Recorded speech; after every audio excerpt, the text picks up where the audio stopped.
me forever on fire. CM ರಾಜೀನಾಮೆ ಕೇಳ್ತಾ ಇರುವ ಬಿಜೆಪಿಗೆ ಕಾಂಗ್ರೆಸ್ ಪ್ರತ್ಯಸ್ತ್ರವನ್ನ ಪ್ರಯೋಗ ಮಾಡ್ತಾ ಇದೆ. ಬಿಜೆಪಿಯ ಹಳೆಯ ಹಗರಣಗಳ ಜಾಡು ಹಿಡಿದಿದೆ ಸರ್ಕಾರ. ಹಳೆಯ ಕೇಸ್ಗಳನ್ನ ಕೆದಕಿ ತಿರುಗೇಟನ್ನು ನೀಡುವುದಕ್ಕೆ ನಿರ್ಧರಿಸಲಾಗಿದೆ. ಪ್ರಸ್ತುತ ಚಾರ್ಜ್ ಶೀಟ್ ಸಲ್ಲಿಕೆ ಆಗಿರುವಂತಹ ಕೇಸ್ಗಳು ಎಷ್ಟಿದೆ, ನ್ಯಾಯಾಲಯದ ಮುಂದೆ ಎಷ್ಟು ಪ್ರಕರಣಗಳಿದೆ, ಯಾವ್ಯಾವ ಪ್ರಕರಣಗಳಿದೆ, ಇವೆಲ್ಲ ಸ್ಟೇಟಸ್ ಚೆಕ್ ಮಾಡುವಂತೆ ಸಿಎಂ ಸೂಚನೆ ಕೊಟ್ಟಿದ್ದಾರೆ. ಕೆಪಿಸಿಸಿ ಕಾನೂನು ಘಟಕಕ್ಕೆ ಸೂಚನೆಯನ್ನ ನೀಡಿದ್ದಾರೆ ಸಿಎಂ ಸಿದ್ದರಾಮಯ್ಯನವರು. ಈ ಹಿನ್ನೆಲೆ ಲೀಗಲ್ ಸೆಲ್ ಸಭೆ ಕರೆದಿದ್ದಾರೆ ಪೊನ್ನಣ್ಣ.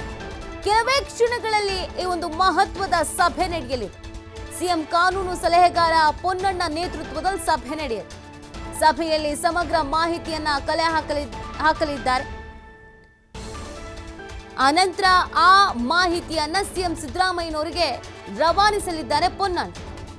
ಮುಡಾ ಹಗರಣಕ್ಕೆ ಸಂಬಂಧಪಟ್ಟಂತೆ ಕಾಂಗ್ರೆಸ್ ಅನ್ನ ಸಂಕಷ್ಟಕ್ಕೆ ಸಿಲುಕಿಸಬೇಕು ಅಂತ ನಾನಾ ಕಸರತ್ತನ್ನ, ನಾನಾ ಪ್ರಯತ್ನಗಳನ್ನ ಮೈತ್ರಿ ನಾಯಕರು ಮಾಡಿದ್ರು.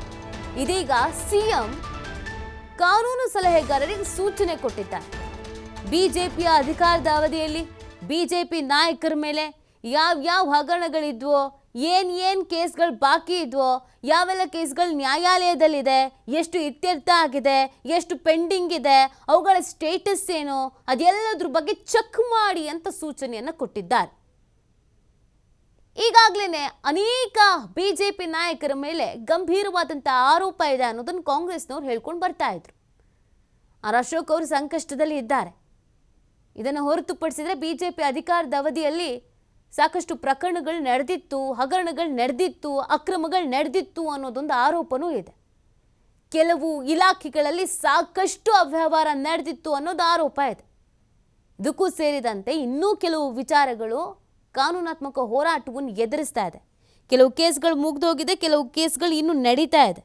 ಅದೆಲ್ಲವನ್ನು ಕೆದಕುವಂಥ ಪ್ರಯತ್ನಕ್ಕೆ ಇದೀಗ ಕಾಂಗ್ರೆಸ್ ಮುಂದಾಗ್ತಾ ಇರೋದು.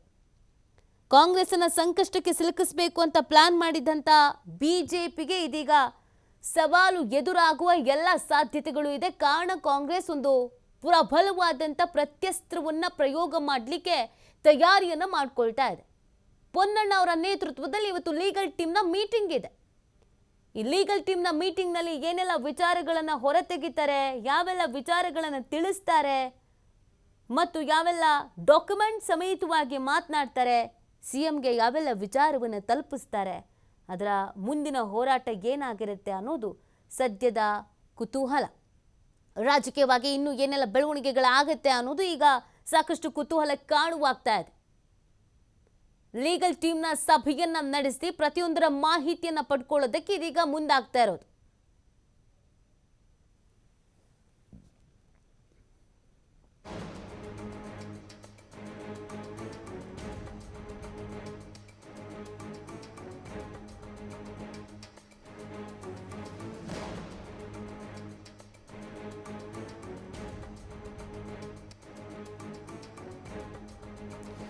ನೋಡಿ, ಈಗಾಗಲೇ ಸಿಎಂ ಸಿದ್ದರಾಮಯ್ಯನವರಿಗೆ ರಾಜೀನಾಮೆ ಕೊಡಿ ಅಂತ ಬಿಜೆಪಿಯವರು ಕೇಳ್ತಾನೆ ಇದ್ದಾರೆ.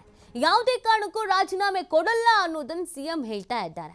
ಇದರ ಬೆನ್ನಲ್ಲೇ ಈಗ ಬಿಜೆಪಿಯವರು ರಾಜೀನಾಮೆ ಕೇಳ್ತಾ ಇರೋದು ಯಾವುದೋ ಒಂದು ಹಗರಣದಲ್ಲಿ ಸಿದ್ದರಾಮಯ್ಯನವ್ರ ಹೆಸರು ಕೇಳಿ ಬಂದಿದೆ ಅಂತ ಅಲ್ವಾ?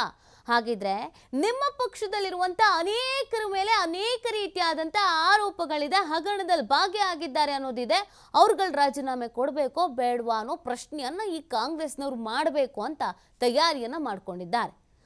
ಅಶೋಕ್ ಸೇರಿದಂತೆ ಇನ್ನುಳಿದಂಥ ಅನೇಕ ಬಿಜೆಪಿಗರ ಮೇಲೆ ಸಾಕಷ್ಟು ಆರೋಪಗಳು ಇದೆ.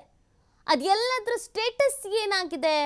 ತನಿಖೆ ನಡೆದಿದೆಯಾ? ತನಿಖೆ ನಡೀತಾ ಇದೆಯಾ? ನ್ಯಾಯಾಲಯದಲ್ಲಿ ಇದೆಯಾ? ಎಲ್ಲಿಗೆ ಬಂದು ನಿಂತಿದೆ? ಅದೆಲ್ಲವನ್ನ ತೆಗೆದು ಕಾನೂನು ಹೋರಾಟವನ್ನು ಮಾಡೋದಕ್ಕೆ ಕಾಂಗ್ರೆಸ್ನವರು ಸಿದ್ಧತೆಯನ್ನು ಮಾಡ್ಕೊಳ್ತಾ ಇದ್ದಾರೆ. ಇದು ಎಷ್ಟು ಮಟ್ಟಿಗೆ ವರ್ಕೌಟ್ ಆಗುತ್ತೆ? ಬಿಜೆಪಿ ಸಂಕಷ್ಟಕ್ಕೆ ಸಿಲುಕುತ್ತಾ ಅಥವಾ ಇದಕ್ಕೆ ಇನ್ನೇನಾದರೂ ಉಪಯೋಗ ಅಥವಾ ಇನ್ನೇನಾದರೂ ರೀತಿಯಾದಂಥ ಪ್ರಯೋಗಗಳನ್ನು ಮಾಡ್ಕೊಳ್ಳೋದಕ್ಕೆ ಸ್ಟಾರ್ಟ್ ಮಾಡುತ್ತಾ ಅನ್ನುವಂಥ ಕುತೂಹಲ ಹೆಚ್ಚಾಗ್ತಾ ಇದೆ. ಸಿಎಂ ಕಾನೂನು ಸಲಹೆಗಾರ ಪೊನ್ನಣ್ಣ ಅವರ ನೇತೃತ್ವದಲ್ಲಿ ಕೆಲವೇ ಕ್ಷಣಗಳಲ್ಲಿ ಮೀಟಿಂಗ್ ಪ್ರಾರಂಭ ಆಗತ್ತೆ. ಆ ಮೀಟಿಂಗ್ನ ಹೈಲೈಟ್ ಇಷ್ಟೇ: ಬಿಜೆಪಿ ಅವರ ಯಾವ್ಯಾವ ಹಗರಣಗಳು ಯಾವ್ಯಾವ ಹಂತದ ತನಿಖೆಯಲ್ಲಿ ಇದೆ ಅನ್ನೋದ್ರ ಬಗ್ಗೆ ತಿಳ್ಕೊಳ್ಳೋದು.